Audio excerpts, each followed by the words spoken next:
हा जो विजय आहे तो भारतीय जनता पक्ष आणि महायुतीचा मिळालेला विजय आहे. आणि या विजयाचे खरे शिल्पकार जे आहेत त्या मतदारसंघातील जे मतदार बंधू भगिनी आहेत, युवक आहेत, त्यांनी घेतलेला अथक परिश्रम आणि विश्वनेता आदरणीय प्रधानमंत्री नरेंद्र मोदीजी यांच्यावर व्यक्त केलेला जो विश्वास आहे, देशाचे लाडके गृहमंत्री माननीय अमित भाई शाह त्यांच्याबद्दलचा व्यक्त केलेला आनंद आहे. आणि राज्याचे लोकप्रिय मुख्यमंत्री माननीय देवेंद्रजी फडणवीस यांनी सातत्यानं विकासात कामाला दिला मला पाठबळ आहे. आणि त्याचा परिणाम जनतेनं ह्या नेतृत्वावर दाखवलेला विश्वास आहे. आणि त्यामुळेच आम्हाला हा मोठा विजय संपादित करता आला. हा विजय मी तमाम मतदार बंधू भगिनींना मी समर्पित करतो. राज्याचे लोकप्रिय मुख्यमंत्री माननीय देवेंद्रजी यांच्या नेतृत्वाखाली आज संपूर्ण राज्यभरामध्ये आज भारतीय जनता पक्ष नंबर 1चा पक्ष आता या ठिकाणी सिद्ध झालेला आहे.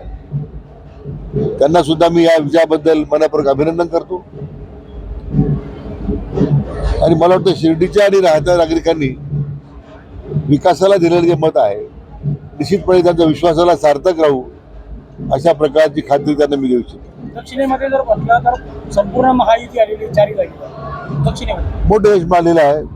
पाथर्डी, श्रीगोंदा, शेवगावमध्ये शेवगावला आपल्याला यश मिळालं, परंतु पाथर्डी, श्रीगोंदा आणि जामखेड आपल्या जिल्ह्यामध्ये आपण जे महायुती उमेदवार म्हणून नगराध्यक्षपदी नेवाशाचे उमेदवार आपले होते डॉक्टर घुले, पाथर्डीचे आवड होते. त्याचबरोबर देवाली प्रवरेचे सत्रित कदम, राहता शिर्डी दोन्ही भाजपचे नगराध्यक्ष झालेले आहेत. कोपरगावची मतमोजणी सुरू आहे अजून. श्रीरामपूरला जोरदार आमचा पराभव झाला. राहुरीमध्ये महाविकासाला यश मिळालं, आघाडीला यश मिळालं. परंतु ओव्हरऑल जिल्ह्यामध्ये जो परफॉर्मन्स झालेला आहे महायुतीचा तो अतिशय समाधानकारक. आणि निश्चितपणे येणाऱ्या काळामध्ये जनतेचा विश्वास व्यक्त केला आहे तोच विश्वास उद्याच्या जिल्हा परिषद पंचायत समितीच्या निवडणुकीमध्ये लोक भारतीय जनता पक्ष महायुतीमध्ये उभं राहतील असं मला पूर्ण विश्वास आहे. आणि श्रीरामपूर जर सुटलं नसतं तर 12-0 झाला असतं. आता त्या ठिकाणी स्थानिक आमदार शिवसेनेचे होते त्यामुळे निर्णय त्यांनी घ्यायचा होता, परंतु नेवासाला आपण जिंकले होते ना. संगमनेर दुर्दैवाने पराभव झाला. खरं ते पराभव व्हायचे कारण तर शोधावं लागतील, परंतु तो पराभव दुर्दैवी होता. पण ते कोणाच जिल्ह्याला मध्ये महायुतीला मिळालं यश ते फार मोठं होतं. आज काँग्रेस पक्षाला फक्त 1 जागा मिळाली. मोठं अन्य विरोधी पक्ष कुठे दिसत नाही.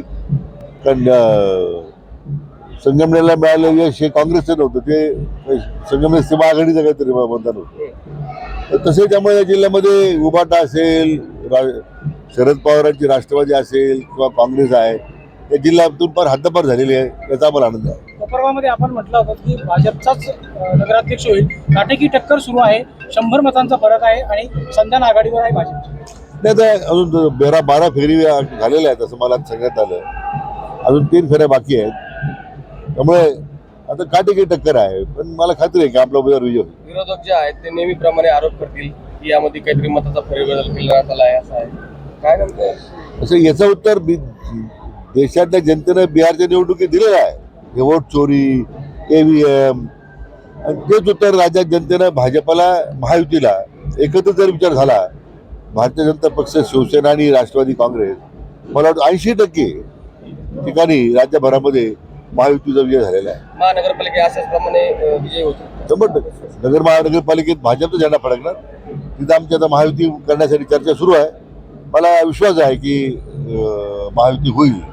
आणि तसं जर झालं तर तिथे सुद्धा 100% 100% महायुतीचा झेंडा त्या महानगरपालिकेवर अहिल्यानगरचा त्या ठिकाणी फडकणार आहे. आजही कार्यकर्त्यांनी वाहक बनवून आणलेला आहे, रथ काढले भागावरती. नेमकं काय दादांच्या प्रती जे आहे टायगर अभिजिंद आहे आता त्या कार्यकर्त्याचं प्रेम आहे, आग्रह आहे डॉक्टर सुजयबद्दलचा. आता ते मी त्याचा उत्साह मी थांबू शकत नाही ना.